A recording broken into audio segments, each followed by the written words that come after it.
All righty. Well, good afternoon, everyone. My name is Frank Kavar, and I'm the Director of Public Affairs here at the Calgary Construction Association. It's a pleasure to be here with you again as we now do our second in our series on these big picture ideas.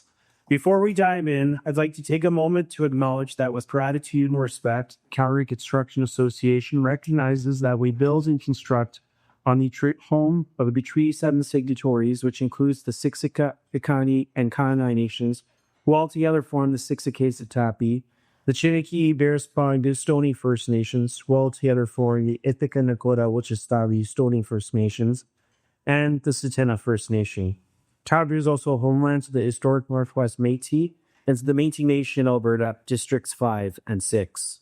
A few housekeeping notes. As you may have seen, the washrooms are just outside. In the event of an emergency, there are emergency exits to my right if a flight attendant this must swear again. And in the event of a muster points just in the parking lot over towards McLeod Trail.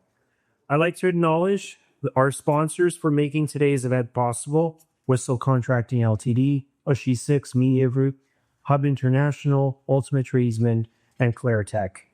I'd also like to take a moment to acknowledge how many partner construction association leaders that are in the room today who have been gathering this week in Calgary.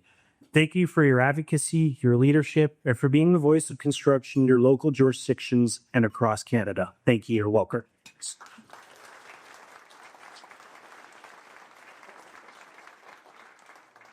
So today's very special for us because I think for the first time in a long time, we will have the Canadian Construction Association, the Alberta Construction Association, and of course our hometown heroes, the Calgary Construction Association, all on the stage together. This unprecedented collaboration underscores our shared commitment to shaping the future of construction in Canada through our advocacy voice. Just weeks ago, on April 28th, Canadians participated in a pivotal federal election, resulting in the Liberal Party, under the leadership of Prime Minister Mark Carney, forming a minority government. This election was called amidst escalating trade tensions, particularly with the United States, and pressing domestic concerns such as housing affordability and infrastructure development. As the title of our event today says, many of us were left wondering, what now? And for the construction industry, this political shift carries significant implications. We know the economic contribution of our sector in Canada. The construction sector is a cornerstone of Canada's economy, where in 2024, construction GDP stood at almost $164.5 billion, representing at least 7% of the national GDP. Here in Alberta, Alberta's construction industry is particularly robust, contributing 8.1% to the province's GDP in 2023 and accounting for over 10% of employment as of October 2024. The sector's strength is further evidenced by Alberta's leadership in per capita construction investment for the last decade. Our associations have long advocated for increased investment in trade-enabling infrastructure. The recent election campaign highlighted the need for modernized procurement processes and workforce development to support a long-term growth. From the governing Liberals, we heard commitments to significantly shorten approval process times in resource development sectors and unlock Canada's potential as an energy-producing superpower. The appointment of Tim Hodgson, the Minister of Energy and Natural Resources, himself a former board member of Calgary-based oil sands producer MEG Energy, has brought forward a sense of optimism and hope of stronger relationships with Ottawa. I imagine that time will tell, but I think these early signs are important. We also heard commitments to restore funding for grant programs like the Apprenticeship Completion Grant, encouraging students to receive accreditation in the skilled trades. This election also saw a renewed conversation about housing affordability, with stakeholders emphasizing the urgency of addressing both housing supply and affordability itself. The federal government's approach to these issues will directly impact our industry's capacity to meet national housing demands. And a word needs to be said about the imposition of the United States' tariffs and the effect that has had on cost and availability of construction materials. The new government's stance on international trade will be crucial in determining the stability and predictability of supply chains. As industry professionals, we must stay informed and engage with these developments. The policies and decisions made in Ottawa will shape the opportunities and challenges that we face in the years to come. Let's use this forum here today to discuss, strategize, and collaborate on how we can adapt to the evolving landscape. Together, we can ensure that our industry not only navigates these challenges, but thrives amidst them. So to officially kick things off, please join me in welcoming the President and CEO of the Calgary Construction Association, Bill Black, to say a few words.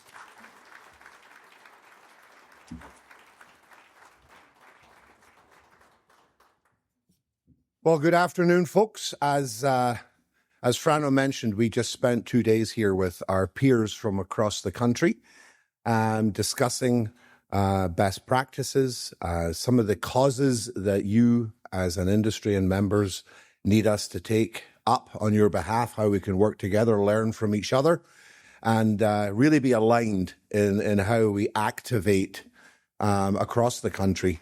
And we have each other's backs. It's a really unique environment because we don't compete with each other. Well, not really.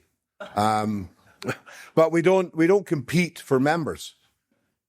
And because of that, the open source nature of the conversations we can have, the ideas that can be shared. I mean, our own tailgate toolkit is not ours. It came from Vancouver Island, and it was something that was shared that we could then take up.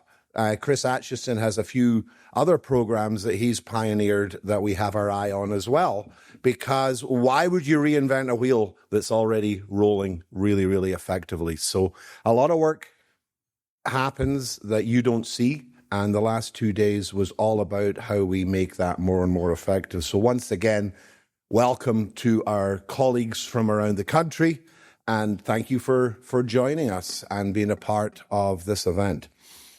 The first session that we had here, we wanted to start a big picture series. The idea of a big picture series is, can we find ways to get quick bites of information in front of you guys that aren't so much about the bricks and mortar of all the actual physical assets we build, but is more about all the other factors around us, stakeholders, or governments, or regulators, or whatever that affects and has an impact on how we operate, to help you be aware and have a little bit of extra eyes on the back of your head, because you're all running businesses, and I know how time-consuming that can be. And so we want to try and be an extra set of eyes and ears, and then be a conduit to bring you information. And of course, with a pre-election event that we were able to host here with LP, and now this post-election one, these fall right into the idea of what a big picture conversation needs to be about. And as we thought about doing this, we're like, wait a minute. We exist in an ecosystem of national, provincial, and local associations. This is an opportunity to have all three pillars of the industry association ecosystem all talk together on federal, provincial, and municipal issues. I mean, we're going to have our own municipal election that's going to start heating up here. We'll probably see them out shaking hands and kissing babies over Stampede, and things will heat up. So we need to pay attention. It's easy, more easy today than ever, to be cynical about politics, cynical about politicians. It's easy as an Albertan to be pissed off and want to take our ball and go home because we didn't get the result we wanted in Ottawa. But we can't afford to sit and pout or tantrum about it, because we have businesses to run, we have a city to build. And our job, especially working with Rod and LP, is to hold the federal government accountable for some of the things they started to say during the campaign, which, whilst we might not, the jury might be out for a while, we have a bit of PTSD, let's face it. But we're a lot more hopeful tone than what the rhetoric we'd heard over the last 10 years. And so give us an inch, we'll take a mile. And we want to help you understand what we see as some of the indicators that might be saying, you know what, it wasn't just election speak, but also have you help us understand how do you view it, how do you see it, what other information do you need, and how do we indeed go and hold these folks accountable. So we have LP Champagne, whom some of you who were at the first event will recognize, and he's going to share a bit of an update from the federal perspective. And we will then break out into a panel, and I'll be firing some questions, and we'll probably go off script again. But we'll also have Rod Gilbert, the CCA president, Canadian. That's big CCA. We're little CCA. And they're both from Quebec, by the way. So they've offered to do a quick top tips on how to separate seminar after this. If you guys are interested, they're currently compiling the top 9 steps, or what not to do, as might be more appropriate. And then Warren Singh, Executive Director of Alberta Construction Association, will be able to represent the provincial perspective. And then lastly, your favourite flight attendant, Fran O'Kavar, he's never going to live that down, not as long as I'm alive, will be able to discuss and talk to some of the municipal aspects. So without further ado, LP, would you like to kick us off?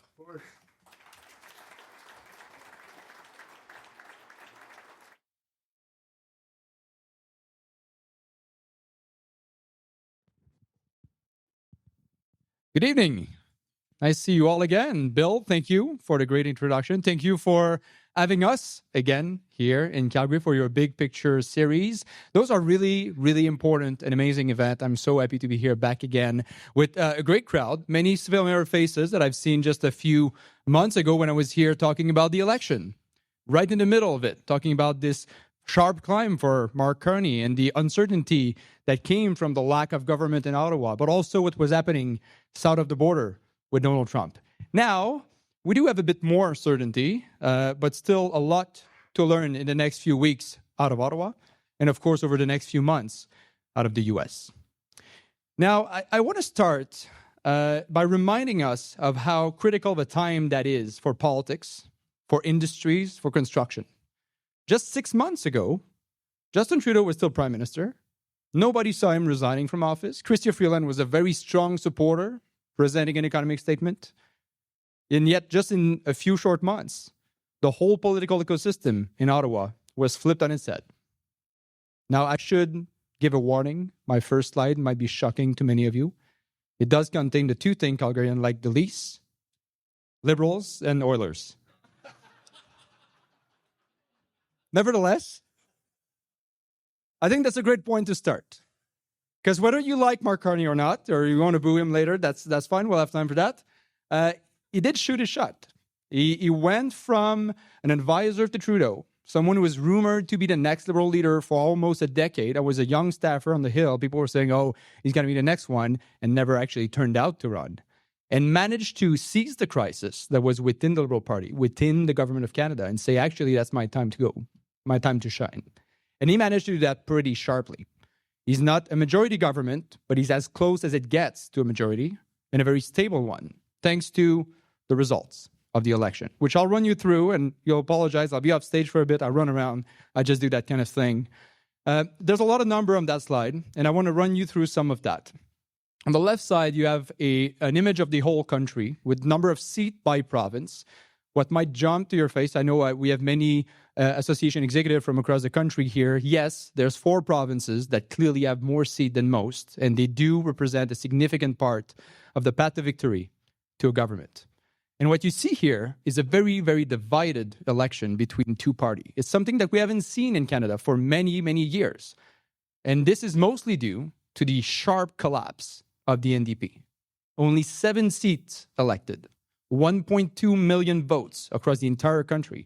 Just to give you a sense, this is the same number of votes that the Bloc Québécois got in Quebec alone. The Bloc Québécois, who themselves didn't do all that good with 22 seats, leaving a clear path for both the Liberal and the Conservative to gain these near majority number. And I'll turn your attention to the number. They're actually Liberals at 170 seats. If you haven't been following politics too closely, you might have noticed that this number have changed quite a bit. On election night was 168, and then 69, and then 170, right? And this is mostly due to how close some of these races are across the country. We'll come back to that in a minute. I do want to close this slide with the bottom right chart there. This is the change in popular vote between the key party. And this really highlights how the Liberal managed to gain a lot despite those 10 years of Justin Trudeau that really eroded their relationship with Canadians.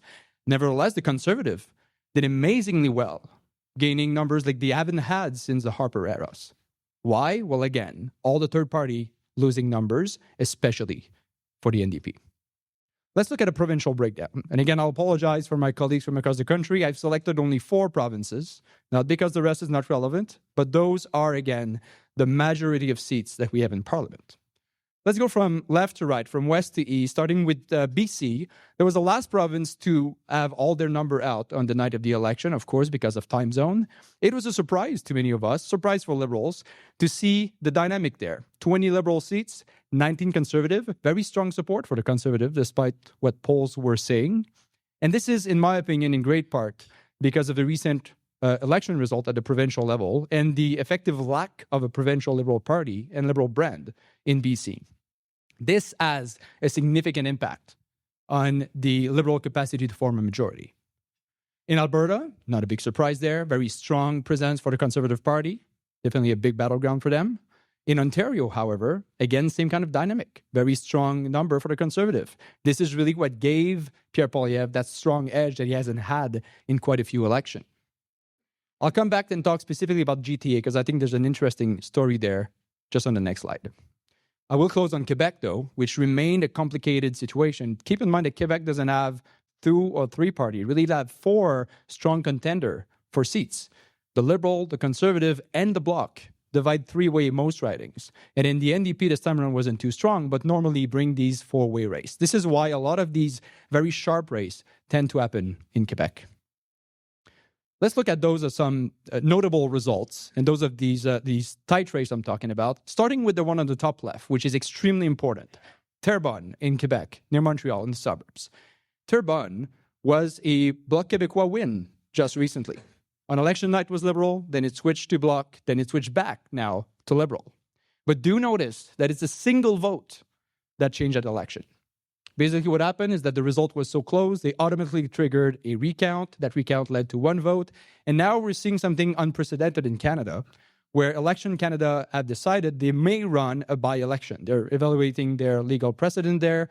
This has never been done before, where Election Canada says, you know what? We don't even trust the result of our election there. We might have to run it again. This is something we're following very closely because that margin of the Liberal majority is so close. It's only 2 seats. Same dynamic here in Newfoundland, very close margin at 12 votes. And in Milton in Ontario, which was another seat that was switched the day after the election with only 21 vote margin. A very, very tight, very close election across many regions of the country. On the bottom, I want to point to BC, but especially to the GTA, where I currently live in Toronto. Toronto is a massive battleground for Liberal. Tons of red seats. That's usually where they get most of their backbone for majority government. But do notice that crown around the Toronto area, the GTA, the Greater Toronto area, that wave of blue that really poke into the inner city there with some significant seat being turned to the Conservative. A great example is a well-renowned MP, Francesco Sorbara, who had been MP for a decade now, well-respected. He managed to lose by 15,000 votes to the Conservative in Toronto. This is, again, a misjudgment by the Liberal of how much crime, especially, was an issue for that crowd. Now, at the end of the day, election passed, government was formed, but there was 2 significant upsets the night of the election. We, of course, know now that Pierre Poilievre lost his seat in Ottawa.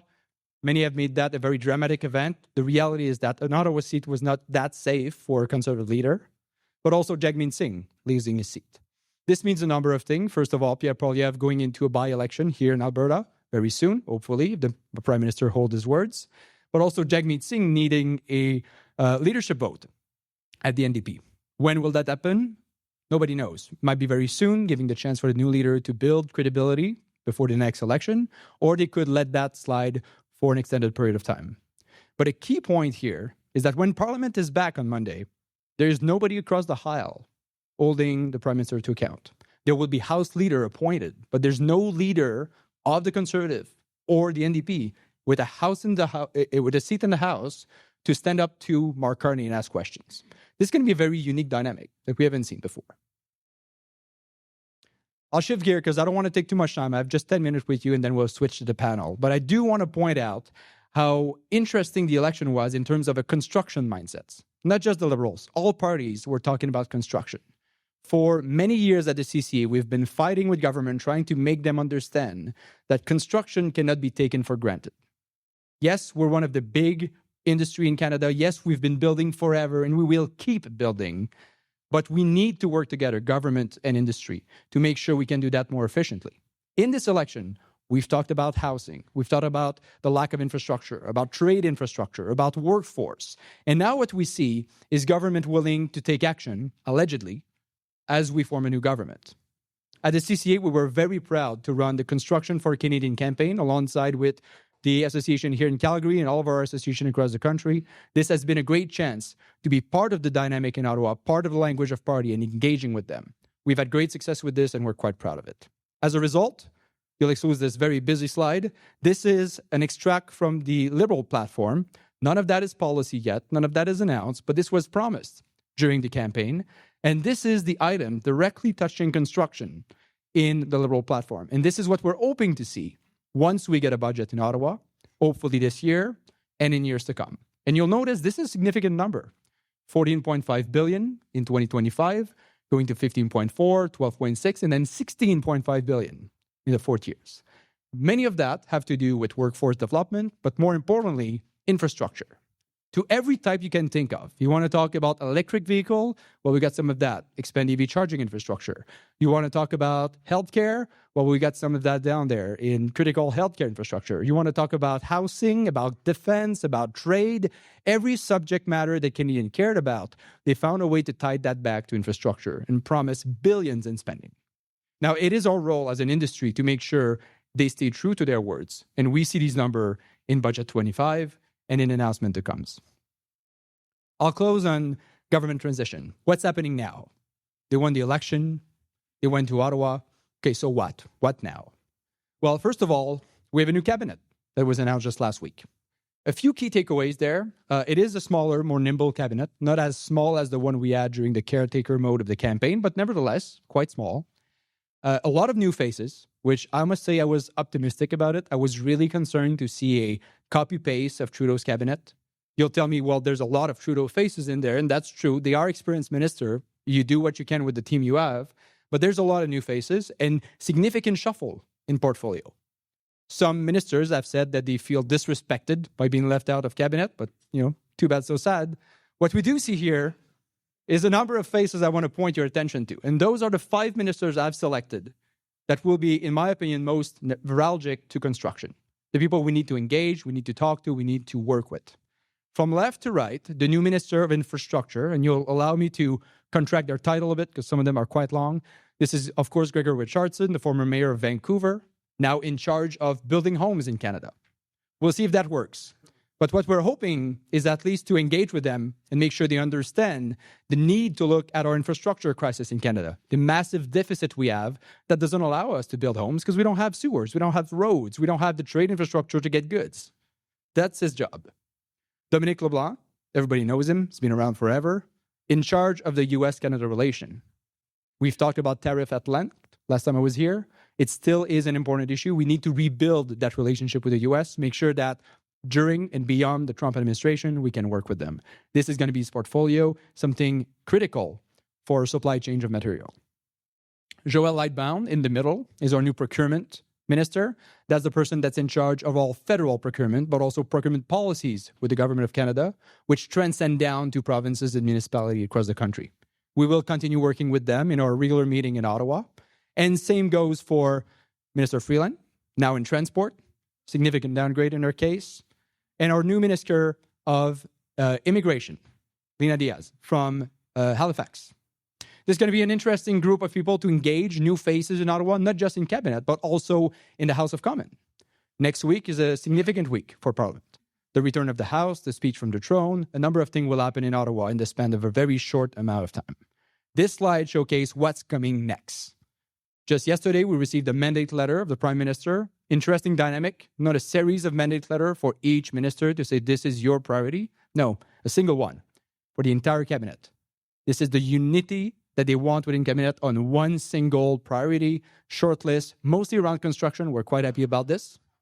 As the House come back, they need to elect a new speaker. This is going to be a very critical steps for the government, as we have only a few seats really that connect between that minority and majority. And then, of course, as you probably have heard, the King coming to Canada Monday, Tuesday, Wednesday to do that speech of the throne. I will turn your attention to that calendar. This is the sitting calendar of the House of Commons. And what we see here is a very short timeline before Saint-Jean-Baptiste, before the end of the sitting of Parliament. In all reality, the Parliament cannot sit anywhere past June 20th. The latest possible date is most likely on the 18th. They tend to sit on the Wednesday and then go home. This means that we have a very short timeline as an industry to make sure we influence government, and we're there to face the music and say, hey, those were great campaign promises. Now let's get to work and make sure we can do that for Canadian. That's it for me. Looking forward to the panel.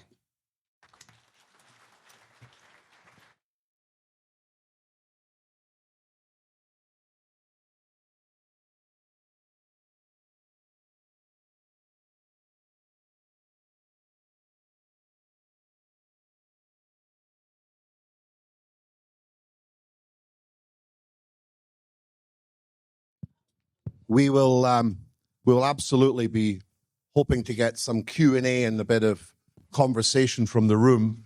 But thank you, LP, for setting us straight on a few things that have, but it's, you know, for every question that gets answered, another 5 get asked. But it keeps life interesting, for sure.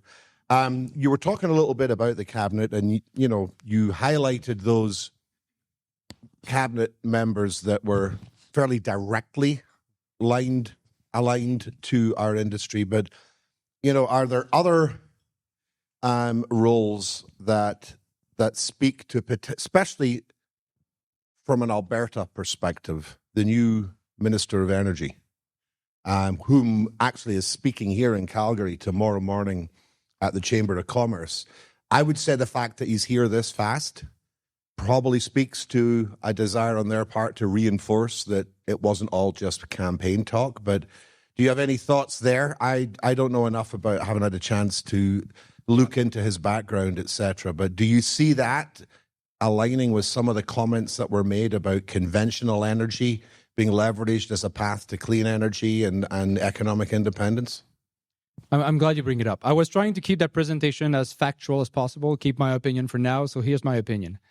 I was quite hopeful for this government, and I still am to an extent, all the way through the announcement of the cabinet. But the last few days, I've been testing my faith there a little bit. Right after nomination of cabinet, what we've seen is a number of senior figures making statements that were concerning. We've all heard the statement from Minister Guilbeault on pipeline, same old music, very not aligned with what we've heard from the Prime Minister. Hopefully this will get corrected and we'll see positive outcome tomorrow morning.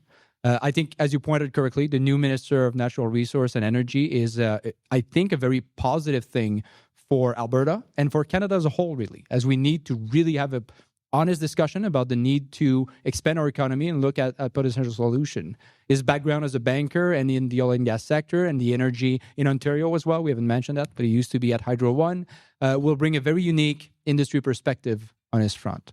Another member of cabinet I haven't mentioned that is not specific to construction, but very critical, is of course the Minister of Finance, Mr. Champagne, not related to me, but very similar in name.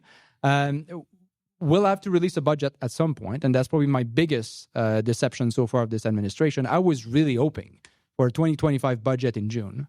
It appears like it's not going to be happening at this point, and we direly need a budget in Canada. So I think those are two big names that was on my list specific to construction, but very important. There's many more. We have a short list of minister and a smaller list of Ministry of States. So it's going to be interesting to see how that plays out.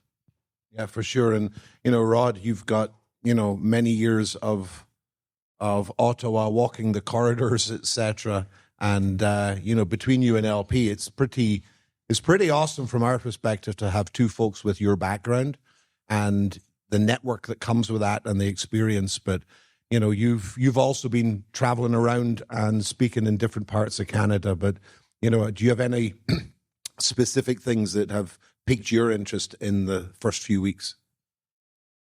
I think there's place for hope. I think the new cabinet, and one minister that LP did not mention, there's a new environment minister. That's my biggest concern in that cabinet because her name is Julie Debruzen. She's from Ontario, and she was part of the old Trudeau crew. So that's something that we're gonna keep watching because that could become a problem mostly for Alberta energy sectors. And my other concern when I look and talking about, and I really like you said, I'm old now because I was around a long time ago. People around Mark Carney right now, first of all, he doesn't have a chief of staff. It's not done yet. They've been interviewing people.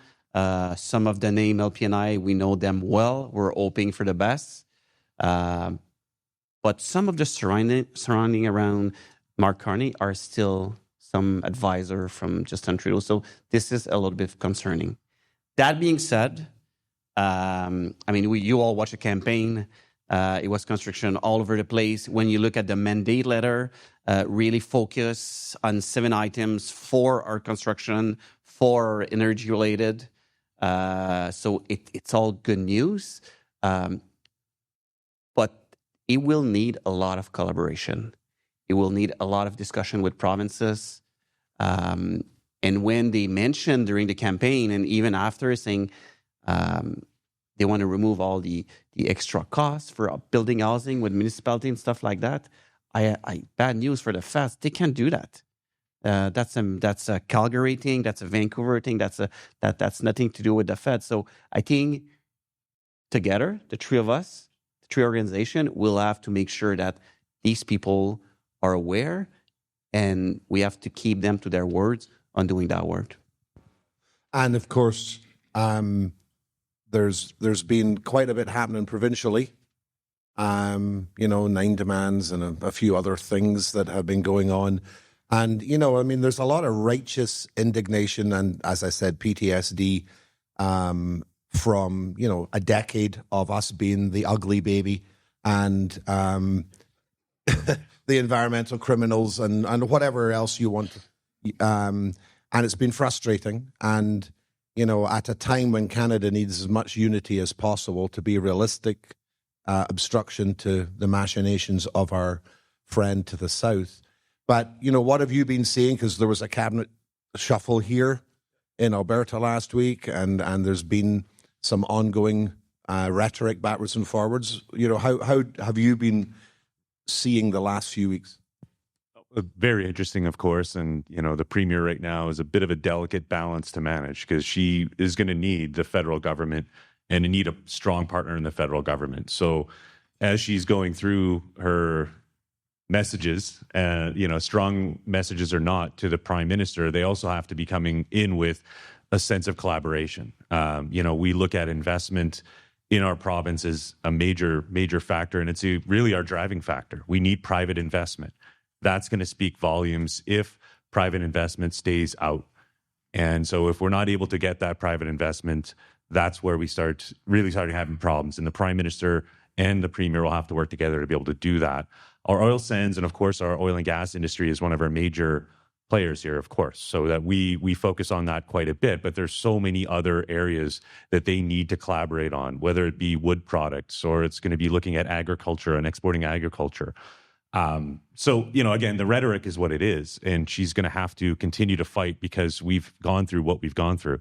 And it's interesting. I was looking a while back at the history of where Alberta has been and where we've come to now. And I was looking at some things of Firewall Letter of 2001 or, 1980s that we're looking at, of course, the National Energy Program and everything that's come to this point.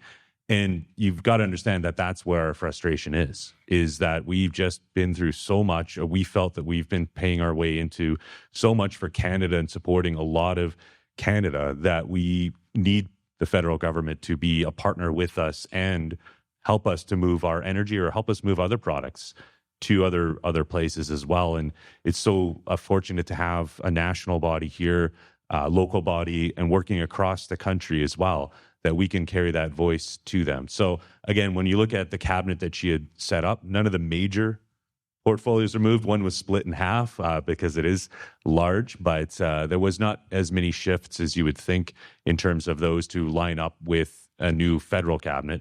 And then also our session is out. While yours is starting, ours ended last week, last week it ended, and it did come up with a few things. Of course, Bill 54, which was our elections change. So that means that we can do referendums and have some opportunities there. So we'll see how that goes as well, because again, that could play a double-edged sword. It could cut very sharp on 1A and could cut just as sharp back the other way as well. Maybe if I can add to that, just talking about collaboration, I just want to mention that, so we're from Quebec, as you mentioned. Today, 60% of Quebecers think that Energy's pipeline should be built. Like, it changed, absolutely, the complete opposite. Doug Ford was extremely vocal during the campaign, bring the pipeline. François Legault, the Premier of Quebec, already has a plan where the pipeline should go. So it's 100% better than it was. So we're just missing that overachieving piece, at the federal level, to make sure that it's all connecting. I think, obviously our industry is a barometer of the economy. We respond both ways when it's up and down, and we feel it. Uncertainty potentially leads to postponed or cancelled projects. And, we have limited workforce, so you can't just have your workforce sit around and wait for it to come back online. We've talked a little bit over the last couple of days about holding the federal government and the provincial and municipal. One of our fellow exec directors said it's time for us to hold our feet to the fire a bit. We've maybe, as in the industry nature we're sometimes a little scared to bite the hand that feeds us, and maybe we do need to do that a little bit more. And now's a very good time to do it with everything happening south of the border. How can industry message this in a way that can keep them from unintended mistakes with backlash they can't see? I think you're right. We talked about that the last 2 days, and it's a lot related to education, talking to owners. Sometimes they do mistake, and it's not for lack of trying. They just don't know better. They've never dealt with project, and it's true all over Canada. When you look at people developing, financing, planning project at municipal, provincial, federal, I can tell you federally, I've been working at the federal government with or within the federal government for 30 years. I don't think I can name you 5 people that ever worked directly on a project, and they're procuring around $60 billion worth of project every year. So I think we have to make sure for education and making sure that every time they do a mistake, you're absolutely right. We used to be always a good partner. That's not that bad. That's fine. I think we have to stop that. And that's funny because during our meeting with the other partner association, some of you mentioned, say, well, maybe at CCA, the big CCA, you guys should change the tone and be more aggressive, which we did. Since I took over last year, I think we changed our tone, and I think it worked well. The campaign's an example. But let me tell you, you guys have never seen me in a meeting with officials. Let's just say that the tone is not always... Sometimes you speak French. And when I switch to French, sometimes I swear in French and all this. So it's not good. So I think we're getting there. But my message is 2 things on the industry. First, we don't like to brag. We're terrible at that. Sometimes I feel we're not really proud of what we're doing. I know we are, because we talk to members, you talk to your members, provincially, at the municipal level, but we don't like to brag. I don't know why it is. That's just the way it is. And the other thing, and that's always my message, wherever I go, when you meet politicians or bureaucrats or people working in the machine, talk to them. You see them at the grocery store, you know what? Stop them, talk to them, tell them who you are, tell them what you do, because they need to know that stuff. They need to know where you're coming from, and they need to understand who are the people that are keeping our economy alive. And don't be shy. I think it's a 3-level type of government process, and we should just be more engaged on that. Well, and certainly, it's one of the messages that we've tried to get out there. It's easy to be apathetic and get a bit fed up and want to shut out the noise, but you can't afford to be uninformed in today's world, because you'll be misinformed if you don't inform yourself on how to read between the lines. And the problem is, once the algorithm knows the stuff you don't like or the stuff that pisses you off, it'll fire you more and more and more and more and just wind you up every day.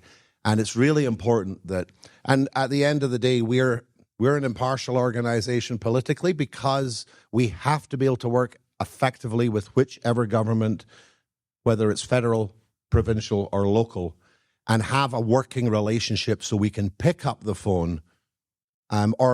For instance, you alluded to it yesterday when we were having a conversation. The mayor finds out that we're pissed off that 800 roofers are sitting at home because they did a hot ban after our water main blew up.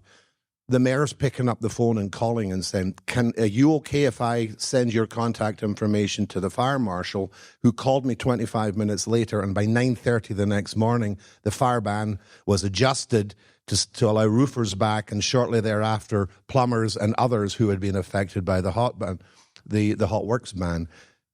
We have to work with the government that's there. And whether we like them or not, we have to nod and smile and find out how to have a working relationship. And, you've been breaking down barriers at the province. You guys in your current, and, Frano, has really, opened doors at the city that we didn't even know existed. Never mind whether to knock on them or not. If I may just briefly, because I think you touched on a very critical point, like that collaboration with government, collaboration with public owner and private owner as well. I think it's part of the frustration we're seeing as advocacy group, but also as industry representative, because we've seen many of these big issues coming for years, if not decades.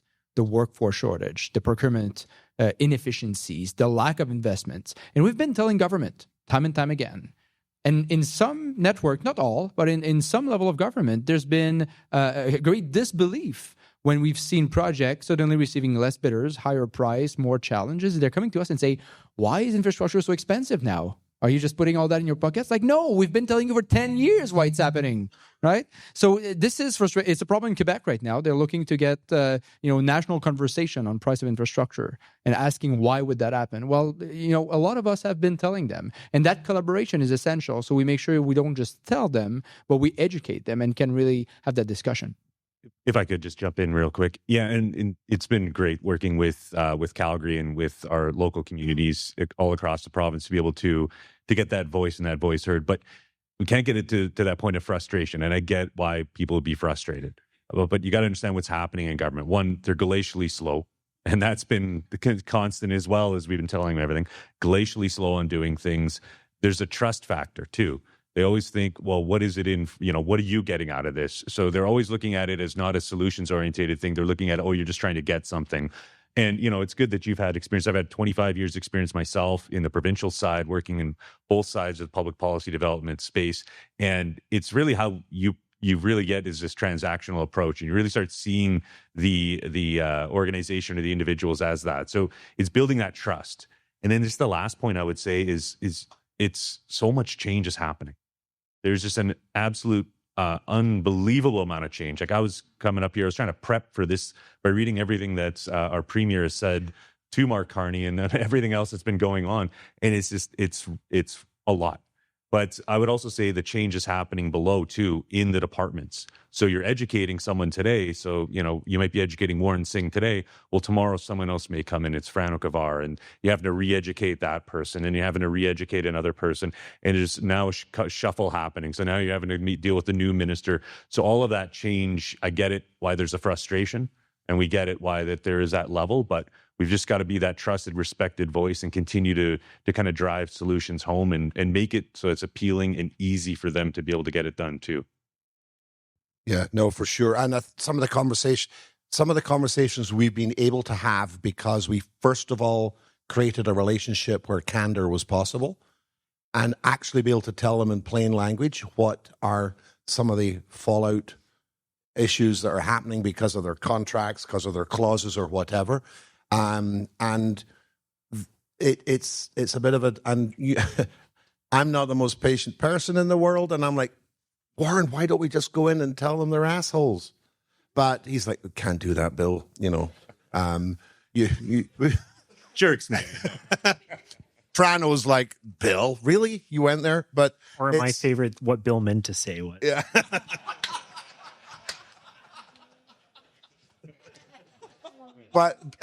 but I think our industry can be heard if it speaks in really plain language and comes from slightly higher ground, so we're not seen as special interest group. And I want to jump in on this to kind of bring the conversation both locally and federally. What I'm hearing a lot of, and when I was in policy school, we really talked about windows of opportunity and windows of opportunity to affect change as organizations. When I look at what's happening both locally here in Calgary and in Alberta, Calgary has the fastest growth, probably next to Edmonton, in terms of population growth year over year. Last year, our population grew by 6%.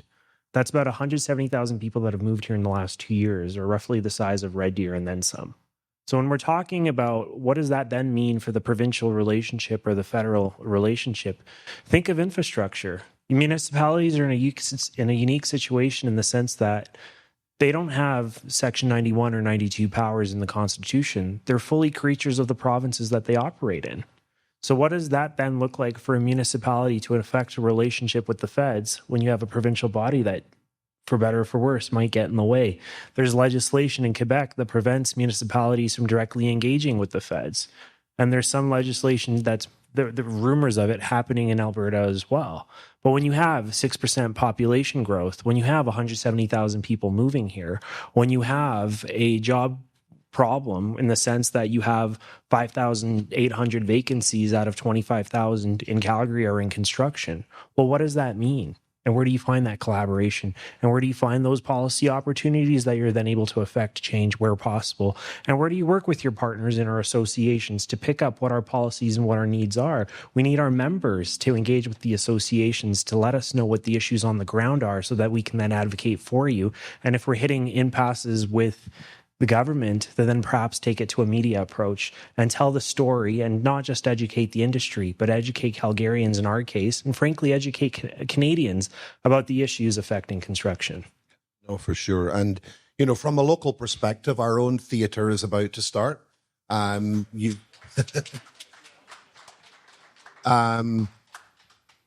going to see a lot of mayoral candidates and councillor candidates out during Stampede. Shaking hands and kissing babies. And as one said to me last year, you just don't want to mix these two around. But we're going to see a lot of noise in our own backyard as well over the next little while. And whilst we might want, again, to disengage because we're tired and City Hall is a mess or whatever we feel, we can have huge impact in our own backyard by getting engaged. We will be publishing a similar document for the municipal as we did for the federal with the talking points. So when they come door knocking, don't slam the door in their face. Get the message across. Because if they hear consistent rhetoric coming from voters and we start to change their perspective and their priorities, whether we get the people we want at the end of the day, if they've heard the right messages, which they'll be hearing from us, they'll be hearing that there's an entire 3-tiered system at work across Canada. We aim to make a lot of noise in the right ways, and Frano's just going to take care of it because that's what Frano does. That's too kind. But, you know, when it does relate back to those municipal issues and how we relate it provincially and federally, I know many members in this room here today have engaged with the Green Line, for example. Yes, it's been a project that we've been talking about for, I think, since about 2012. I think I was finishing high school at the time, not to age myself. But that's how long this thing has been going on. Not long enough. Never. But the point I'm trying to make is, you have a project that has provincial funding, that has federal funding, that's finally going off now, and it's finally about to start. But what does phase 2 look like? Where do we build it out next? What does transit look like in a city that's now rapidly expanding? What does transit infrastructure look like when you're procuring materials that might be tariffed? right? So I think those are conversations that we need to have that ultimately, yes, affect you both provincially and affect you federally. When I was in policy school, there used to be a saying that, if the feds were to collapse, you'd feel it in about maybe a month, give or take, and if something happened provincially, you might feel it in a week if you got to go to a doctor and you can't. But the thing about municipal politics is when something wrong happens, you feel it right away. And I think Calgarians really experienced that last year when we dealt with that water main crisis. Because if you don't have access to those services that you use every day, you don't think about them. They're second nature. But the second they're gone, oh shit, suddenly everyone's paying attention. And I would really encourage this room. It's ironic because municipal politics usually gets the lowest amount of voter turnout. Get engaged, get involved with your associations, find out what the construction issues are, let us know, and let us advocate on your behalf, and let's inform Calgarians about what the issues actually are. If I can just add to that, so I, first of all, fully agree with that, and I'm not going to tell you where I was in 2012 because I was not in high school. So I think when you talk about window of opportunity, like, we don't have a window now. We have a big window. Like right now, the moment it's perfect. First of all, thanks for the work you've done at the Calgary Construction Association during the campaign, the engagement, and as you've seen, construction was everywhere during the campaign. And I agree with you. Don't turn down people when they knock at your door, even if you know they're not going to win. It doesn't matter. Let's talk about what you do, what you're bringing. Probably like Calgary, like that. The platform that you published during the federal campaign was just awesome. So that's what you need to do. And do you know why also we have a window right now? Because the feds, mostly at that level, just hit a wall on the infrastructure. Like, I can tell you, we have project everywhere. And we're facing an housing crisis right now. And we have project everywhere in Canada that are built, ready to go, but could not be used because they don't have electricity. And we live in the province in Quebec with Hydro-Quebec and hydroelectricity, and people think that we have unlimited resources. We used to sell a lot to US. It's less true now, but we have tons of projects in Quebec that are ready to go, could not connect them. We have projects that are ready to go. They just don't have water, sewer, roads. And now the feds recognize that. Finally, they saw the light, and I think we need to use that window of opportunity to be heard and to be out there. Speaking of municipality, I think that's an interesting point to emphasize. Most people look at federal politics because it's interesting what's happening in Ottawa and provincial politics. Too few people actually care about municipal politics. And the reality is that a lot of the challenge we have right now in this country really are at the municipal level. And some will say it's because of municipalities. Some say that municipalities are at the culprit of it. But the reality is that the housing crisis, a lot of the workforce crisis, the entire affordability crisis is really a municipal problematic. And what we see in Ottawa is a lot of the advocacy group for municipality like the FCM are trying to see these challenges that are true across the country. What we see more and more is moratoriums on construction because of the lack of clean water and sewer. And this is a problem we see everywhere. We've seen it in Calgary here. So, not that I'm trying to get involved in the municipal politics here, but when you vote for your next mayor, this is much more than someone that will make decisions for Calgary. It's also a significant ambassador for you in Ottawa and at the provincial level, in the big caucus mayor. And this is an important voice for Alberta and for Calgary. Yeah, and it's funny you brought up our favorite project, the Green Line. We were at the Westin. That's where we were meeting over the last couple of days, and I looked out over what used to be Eau Claire. Has anybody been down there recently? I just want to rent a big billboard and go whoops, because it's gone. It's a puddle, and the current version of the Green Line that's been argued about stops at 7th and 2nd. So the municipal impact on that project and how much other investment is now going to be scared away because a transit-oriented development can't happen there.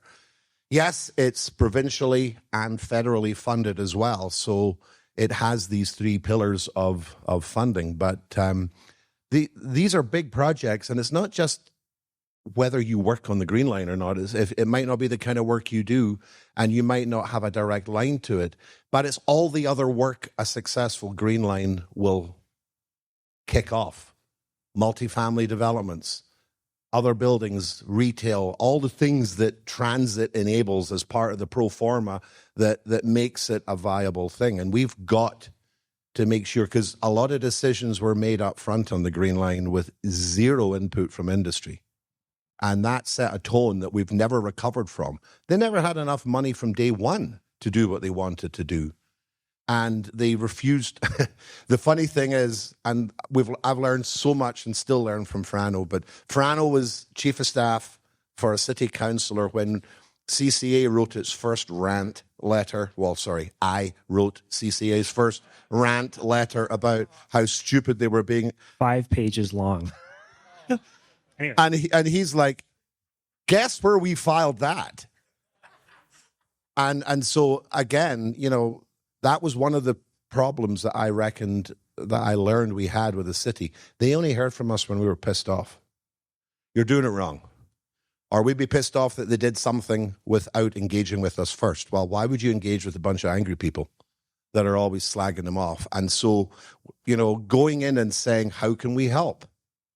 You know, we're not going to support everything you want to do. We want to support what's right. We want to help you make better decisions. And we want to earn the right to criticize as a partner in city building and not just a special interest group that's purely looking for short-term gain. And I think, you know, over the next few months, we're going to see the game play out. We're going to be hosting our own mayoral debate. And the last one was during COVID, so it was online. This one will be live. There may be a wrestling ring involved. We'll see where the polls are taking us by that point. But we really want to engage, and we don't want to just engage because we like doing it. We want to engage as ambassadors and representatives of the people in this room, saying things the way you want them said, making the clear message resonate with everybody who has a stake in this election and beyond. And if I could just jump in at, you know, with the essence of what you're saying, you know, construction is a city building industry. Construction is a province building industry. Construction is a nation building industry.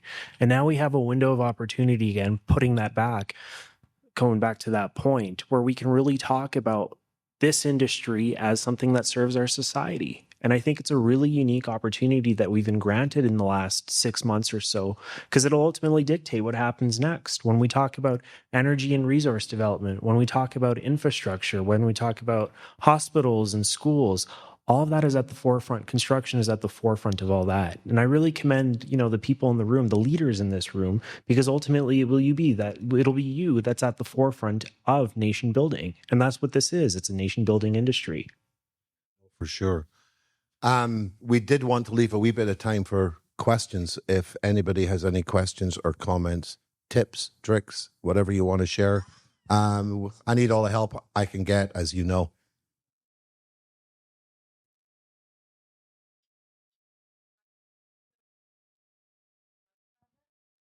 She's not the same. She was not in. She's from the era of Trudeau's government.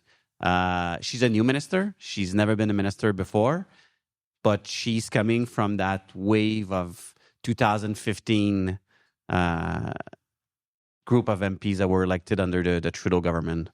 In regards to like the five that are really here in Ontario right now, is unless they the environmental policies will no. Are we seeing a billion people like that freaking industry, but they say now that see that it has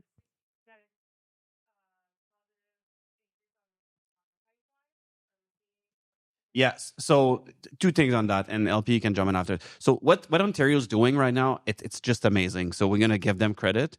They're really removing barrier and red tape in order for project to be built. Premier Ford did an amazing job, and so just from I'm gonna go back to that. So remember when we did not have a government because Trudeau resigned and nobody was facing Trump? Like that was really Doug Ford that took over the role and was really the Captain Canada and everything. So I feel he has a lot of aura in Canada, and a lot of people are following what he's doing in Ontario. And to go back to your point, I think you're going to see more of removing of these barriers in order to build these projects. The biggest risk at the federal level, though, will be like what they're going to do with C-69. They promised to repeal it. Like, never mind what Stephen Guilbeault said. Like, doesn't really matter. Never really did. I think there's a real willingness at the federal level to tackle these issues. So I'm optimistic. A couple of things I'd like to amplify here. So when we say, it's a new minister that's from that early Trudeau era, what we really mean is in 2015, and I was in the war room, I'm a Liberal, big reveal. In 2015, when we won government, the Trudeau administration that came in was an activist government. That's something that even personally, I was surprised to see this. And this is not what most Canadians, I think, voted for or was expecting. And what we've seen in the decade of Justin Trudeau was very much an activist movement to change Canada, not to guide Canada and guide our industry and our people. And I think that's what most people got fed up of. So that original crew from 2015 or the first couple of elections were really activist member of parliament. And that's the challenge there when we see them in a seat-like environment to say, well, what exactly will be their perception of their role as a member of the executive branch of government versus being an activist?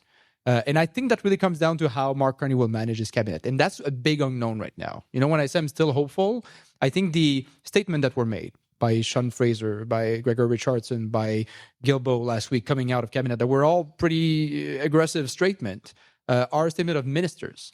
But in a world where Mark Carney says, I'm the new sheriff in town, I make the decision, you serve at my pleasure, then it's less of a concern. This was not the style of Justin Trudeau.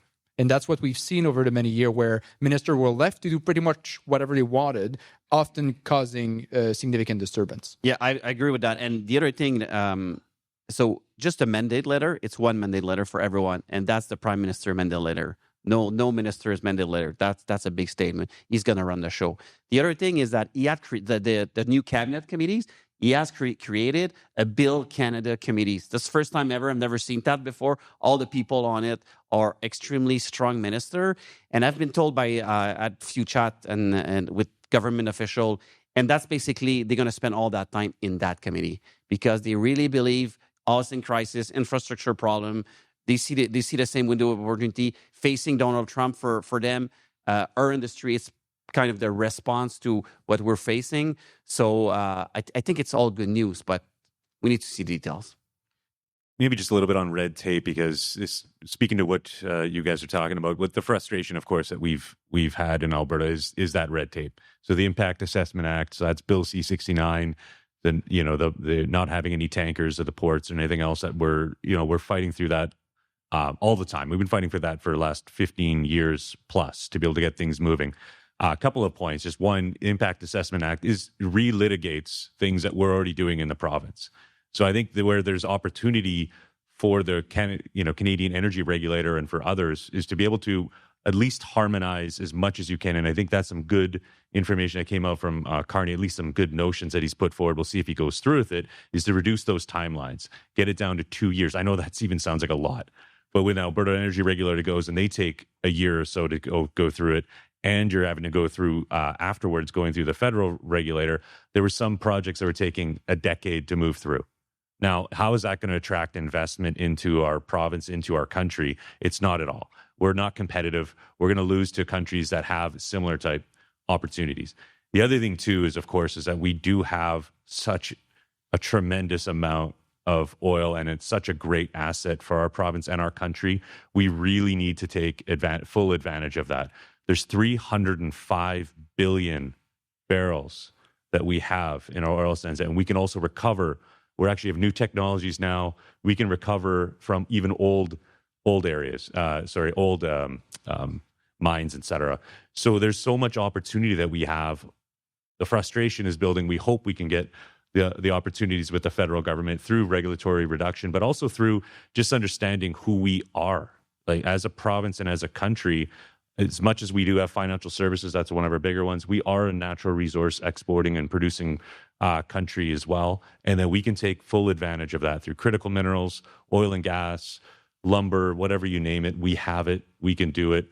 I honestly believe that if we can get some of these red tape reduced down to a small little bit and maybe be competitive with other countries, we would see that attraction come back in very quickly into the province, into the country as well. And if I could just jump in, Sam, to your point, the Minister for Natural Resources, the ministry was changed. Like the name change was Energy and Natural Resources. And I think that's important because I think that ultimately sets the tone for how the government will move forward as they relate to that department and within that jurisdiction of the economy. Again, with Mr. Hodgson now there, he's a former board member at MEG, or MEC rather. Yeah. And so as a result, he's someone who comes from industry and is able to understand it. But I do want to highlight again, when we talk about resource development and the effect on our local economy, as we saw in the last 10 years, the hollowing out of our downtown core, we've seen what happens when you have a resource-based economy and a resource-based downtown, more or less, start hollowing out with less workers and less jobs. That then ultimately leads to a decrease in the property values of those areas, which means City Hall has to make up for it somewhere else. And we saw that really play out in 2019. But that really goes to show how a macroeconomic condition and, and a macroeconomic problem with the energy industry can then trickle down and have horrendous effects on our local economy. And it plays out every so often. So yes, I think downtown things are getting a bit better with vacancies and downtown revitalization efforts by the city. But again, it goes to show what happens when you have such a resource-based economic center and when that shifts. So to your point, I think it's very fair to be worried about what does this mean, and what the messaging from the federal government will be in the next little bit will ultimately determine the course. Any other questions? Yes, Jerry. I'd have been disappointed if you didn't.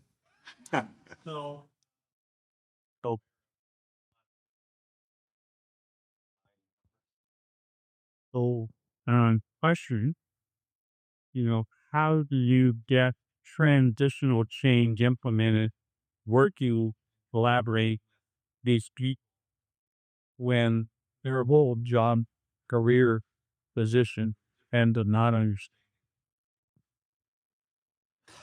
Is this when you start swearing in French? Yeah. Wow, that's a good question. So I'll be very precise with you. There's actually 342,000 federal public servant right now. When Trudeau came in, that was just a bit less of 200,000.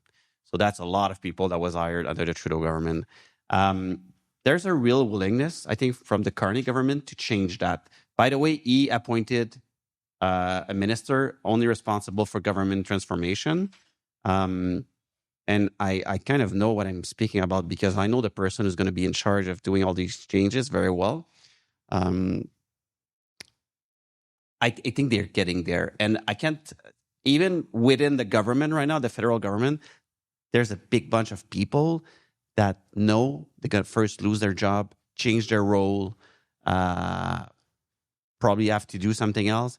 And I would say there's a big bunch of people that are not willing, because remember, when that's how Ottawa is built. So when you join the public service in Ottawa, you really believe that you're going to change something and be part of a movement. And all these public servants fell in love with Justin Trudeau. And when LP's absolutely right, when he talked about activist government, that's what it was. Tons of people joined government from private sector's company because they really believe at what he was talking about. All these people, they just don't have a purpose anymore. So I think naturally we're going to see a lot of people just leaving. Like I often use it as like, I don't really understand why we have 12,000 people working at Health Canada when Health is 100% a provincial jurisdiction. So for me, these kind of things will do the work by themselves. But that's going to be an interesting few years. We're going to just start calling you Elon. You know what?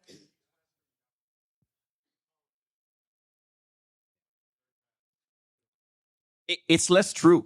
It's less true. It was true for a long time. A lot of, because, so Nika will call me boomer right here, but a lot of the new generation of public servant, they really believe they're going to change things, and they don't stay. They don't stay. They stay there for 5, 6, 7 years. They feel they're not accomplished. They don't do what they was in government to do, and they just leave. Like the retention, funny enough, like retention level at the federal level right now is the lowest it's never been. So it's unfortunate. Like I must say, there's a lot of good people working in the bureaucracy, right? There's a lot of good public servants that actually do good work and are willing to do it. But It's sad to say, but we're very efficient in Canada at being inefficient. And what you were just mentioning about red tape, around environmental assessment and project delivery and all that is a perfect example. Trade barrier, another great example. The public service is kind of the same deal, right? And what we're seeing in Ottawa now is a very unique challenge, a rapidly growing mass of new public servant, a shift of the workplace where a lot of them work from home many days a week. We have empty offices all across Ottawa that are sitting there being heated just to keep them going. The government is dealing with a whole bunch of challenges in liquidating some of their assets, trying to get rid of some public servant they don't need anymore, maintaining a change of workforce. And we're just so inefficient in doing so. So it's going to take some time. I think both Mark Carney and Pierre Poilievre in the campaign were very committed to say, we're going to trim down the public servant, we'll make it more lean. I think Mark Carney will do it. I don't know to what extent. I don't think to the same extent as Pierre Poilievre would have done, but we'll hopefully see positive change in the next few years. One more question, Shane. During the election, this is for the issue that desire all through what he said, or maybe some of the ministers. And even if we get the East-West Corridor bill, I know when at a conference in Quebec, we talked about the ports and they're significantly under-resourced as well. Like, you seeing a path from the ministers and whatnot in charge to build that East-West Corridor and get more all of our products outside and the north-south and more. We have no choice because we need a new partner, because right now our ex-friend down south is not the best partner we can get.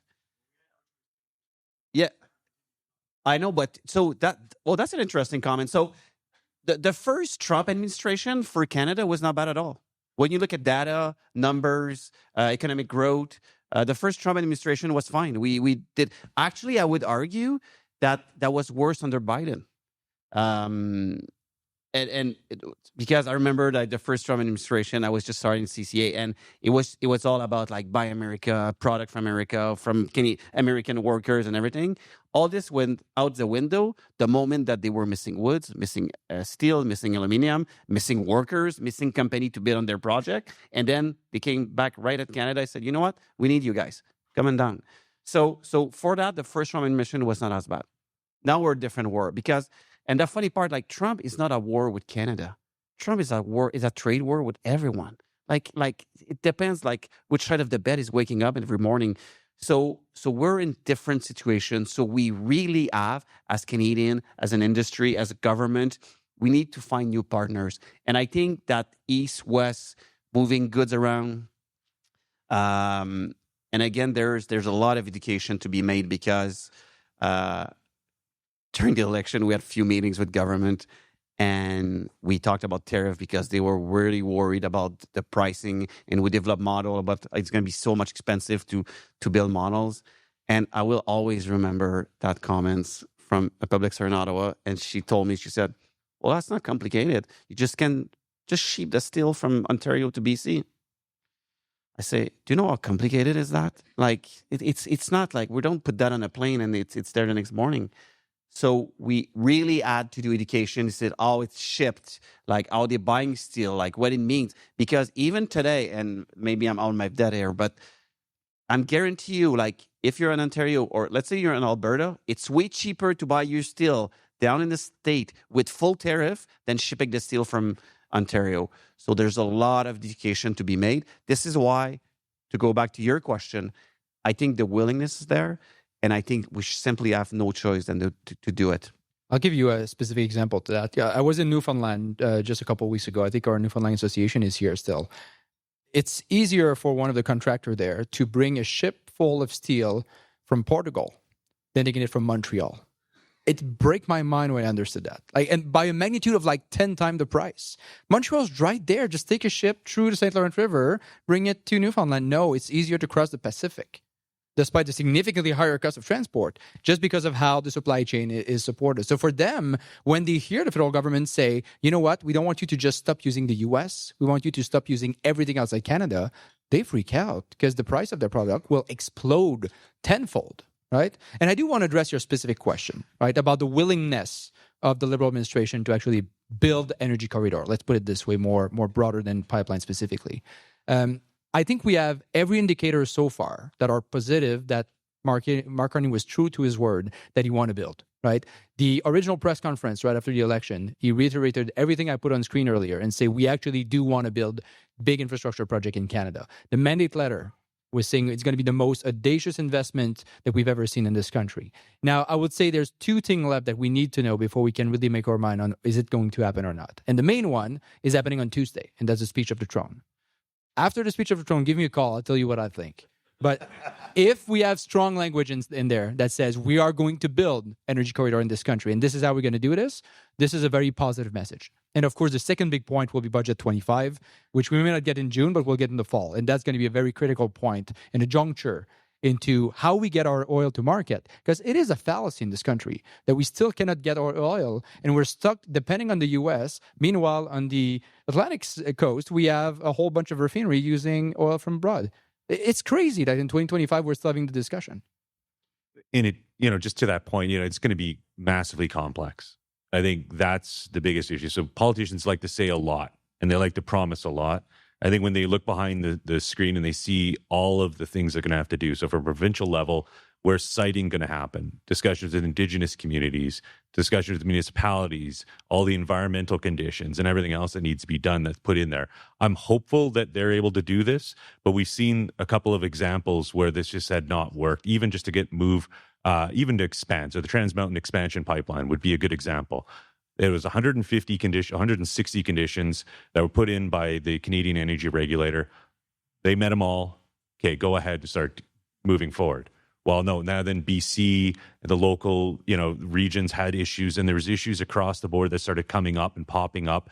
So you had to come back again. So it's that certainty that you need, of course, for that investment to happen.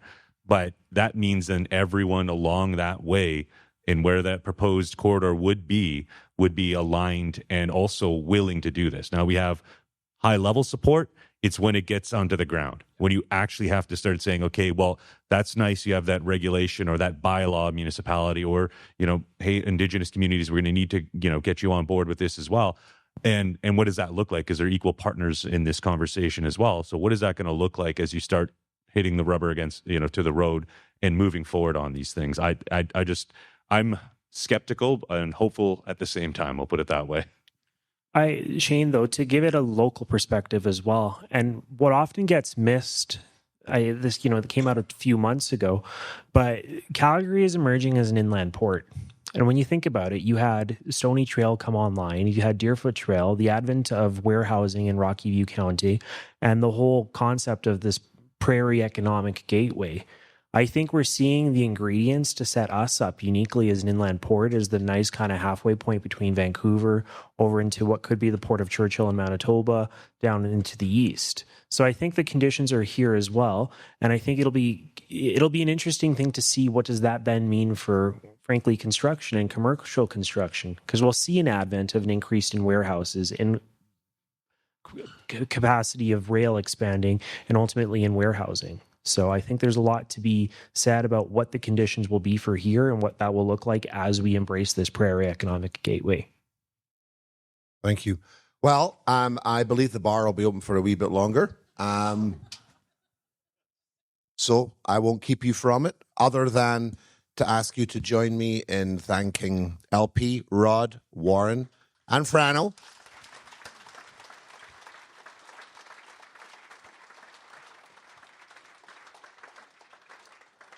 Thank you all for spending time with us today, and keep tuned on things related to our municipal election, because we will be continuing our momentum in that regard.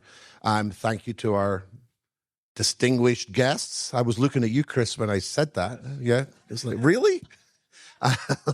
Our distinguished guests and Chris. But it's a pleasure. It's been an exciting week, just having a national viewpoint, and I think this is a great way to cap it off. So thank you all. Have a few drinks, mix, mingle, come up, ask any questions, and I hope to see you soon. Thank you. Why don't we keep it this straightforward?